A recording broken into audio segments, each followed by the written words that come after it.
Office থেকে প্রধানমন্ত্রীর ছবি সরালেন জাবি অধ্যাপক।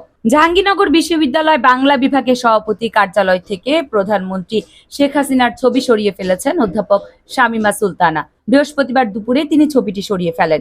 বাংলা বিভাগের অধ্যাপক শামীমা সুলতানার কার্যালয়ের একটি ছবি সামাজিক যোগাযোগ মাধ্যমে এরই মধ্যে ছড়িয়ে পড়েছে। ছবিতে দেখা যায় তিনি চেয়ারে বসে আছেন। তার পেছনের দেয়ালের উপরের দিকে বঙ্গবন্ধু শেখ মুজিবুর রহমানের ছবি আছে, কিন্তু নেই প্রধানমন্ত্রী শেখ হাসিনার ছবি। কোটা সংস্কার আন্দোলন ঘিরে ছাত্র জনতাকে হত্যা, তাদের নির্যাতন ও আটক এবং আইন শৃঙ্খলা রক্ষাকারী বাহিনীর হাতে নারী শিক্ষক আহত হওয়ার প্রতিবাদে তিনি এটি করেছেন বলে জানান। এই বিষয়ে জানতে চাইলে অধ্যাপক শামীমা সুলতানা বলেন, শিক্ষার্থীদের শান্তিপূর্ণ কোটা সংস্কার আন্দোলনে প্রধানমন্ত্রীর পেটোয়া বাহিনী শিক্ষার্থীদের উপর নির্মম নির্যাতন চালিয়েছে। হত্যা করা হয়েছে অবুঝ শিশু থেকে বয়স্কদের। নারী শিক্ষক শিক্ষার্থীরা লাঞ্ছিত হয়েছে।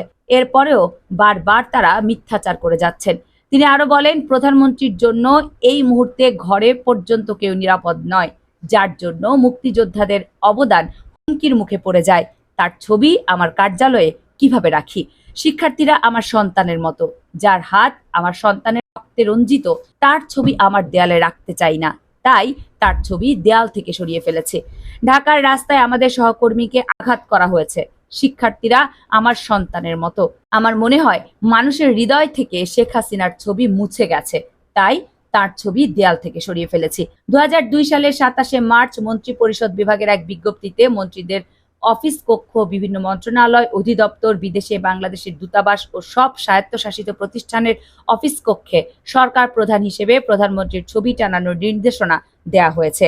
এ বিষয়ে বিশ্ববিদ্যালয়ের শিক্ষক সমিতির সাধারণ সম্পাদক অধ্যাপক শাহেদ রানা বলেন, বিষয়টি শামীমা সুলতানার ব্যক্তিগত, তবে নিয়ম অনুযায়ী অফিস কক্ষে বঙ্গবন্ধু শেখ মুজিবুর রহমান ও প্রধানমন্ত্রী শেখ হাসিনার ছবি রাখা হয়। যেহেতু ছবিটি আগে থেকে ছিল, তাই আমি মনে করি এখন সরিয়ে ফেলাটা ভালো দেখায় না। শিক্ষক সমিতির সভাপতি অধ্যাপক মোতাহের হোসেন বলেন, প্রধানমন্ত্রীর ছবি যেহেতু আগেই ছিল, তাই এখন সরিয়ে ফেলা সমীচীন হয়নি। যেহেতু অফিস কক্ষের ছবি রাখা নিয়মের অন্তর্ভুক্ত, তাই এমন কাজের জন্য আমি নিন্দা জানাই। বিশ্ববিদ্যালয়ের উপাচার্য অধ্যাপক মোহাম্মদ নুরুল আলম বলেন, বঙ্গবন্ধু শেখ মুজিবুর রহমান ও সরকার প্রধানের ছবি রাখা সরকারি নিয়ম, কিন্তু তিনি সরকার প্রধানের ছবি নামিয়ে ফেলে নিয়মের ব্যত্যয় ঘটিয়েছেন। দর্শক, জাবি এই অধ্যাপক কি প্রধানমন্ত্রী শেখ হাসিনার ছবি সরিয়ে ঠিক কাজ করেছেন নাকি ব্যাঠিক কাজ করেছেন তা কমেন্টস করে জানাবেন। কামরুন নাহার, রাখি, কেএনআর মিডিয়া।